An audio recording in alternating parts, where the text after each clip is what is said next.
if we're truly interested in controlling costs, increasing access, and making health insurance more affordable, if you talk to any physician in America, if you talk to any medical provider or hospital in America, they will tell you fundamental to reform is lawsuit and tort reform. And unfortunately in Washington, D.C., the reason that you're not hearing it talked about, number one, is because the Trial Lawyers Association happens to be the largest contributors to the National Democratic Party. And number two, the two groups that represent both doctors and hospitals really have not done their job in advocating for tort reform. The AMA, the American Medical Association, which really has the bully pulpit for America's doctors, has agreed to go along in concept behind a health care bill that doesn't make tort reform a central theme of the bill. And I think that's to the members' detriment. The message I've taken back home to my physicians is you need to light up the phones of the people out here that represent you and make sure they understand what you're telling me, because every weekend I go home, tort reform is the issue that is not a part of this bill that needs to be, according to the medical community in my district. And it's part and parcel also to keeping good doctors practicing. I certainly don't believe it is, and I don't think most youth that understand the bill believe that it will be good for them. The problem right now is the president is still very popular, and so many of the young people of my generation and even younger voted for the president. They were attracted to his candidacy, his message, and as a result they want to support his policies. But when they dig a little deeper and they understand what it is he's trying to do with health care, they understand that it's really going to limit their choices. That when you offer a single payer or a co-op or some government option, in very short order what you have is a one system healthcare system. You have basically a government-run system. And this is a generation that likes choices. It's a generation that believes in competition.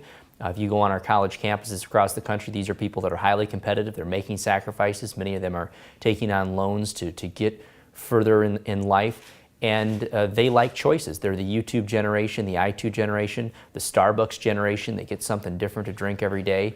And so these people want choices, and when they understand that the health care bill being debated today will give them fewer choices, I think they will side with the rest of America who still does not support this bill and does not think it will be good for them. So the other thing, of course, is when you add an 8% payroll tax onto employers to pay for it, you decentivize employment. You incentivize people to hire less people. And young people today are going to be hitting the job markets, are going to be looking for work, and it's going to be a worse environment if this bill passes for young people looking for work.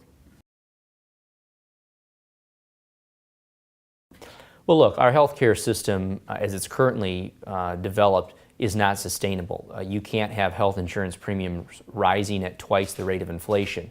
And that's a theme I hear across my district. I have 161 towns, some rather big, some rather small. But the common theme is we need to fix our healthcare system. We need to tune up. But Americans, by and large, are not unhappy with their doctors, their hospitals, the procedures, or the medicines that they receive. They don't want to trade in, they want to tune up. And so what they see in this bill is really a trade-in of their healthcare system, almost a move towards a Canadian or European-style government-run system. And that's why there's been so much pushback through the month of August, even after the September holiday with the president's primetime address, him hitting 5 out of the 6 television stations on Sunday morning. The American people still aren't with him for that reason. It goes too far in changing what we know of as healthcare in America. And what they want more is regulatory reform. They want insurance companies to have to compete across state lines just like their car insurance companies do.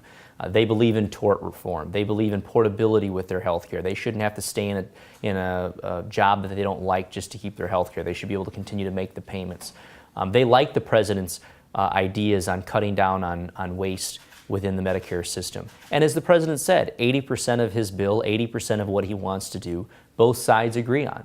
And so what I'm hoping is that as the Democrats struggle to put something together out here, that hopefully they'll come back to the middle ground. They'll come back and reach across the aisle to Republicans and go for a bill that addresses 80%, as opposed to the very far left bill that we currently have in House Bill 3200 in the House.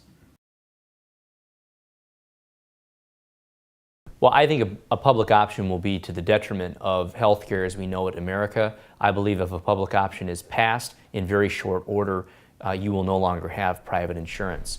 The problem we have right now is that the federal government does not adequately compensate the healthcare system in America for senior citizens who are on Medicare or poor folks who are on Medicaid. And so as a result, there's a cost shift as the providers shift those increases in costs to private payers, people with private insurance, and as a result, their rates go up. And so if you establish yet another government-run system which reimburses at a flat rate, similar to what Medicare does, you basically only add more burden onto the private healthcare system and will further drive up those private healthcare premiums. And in very short order, everyone will be on some form of government-run system. And my fear there, of course, is what it's going to do to innovation, what it's going to do to creativity, what it's going to do to the profit center that has driven this country to have the latest, greatest drugs, the latest, greatest procedures, and the preferred market to get your health care in this world if you have the means to get here.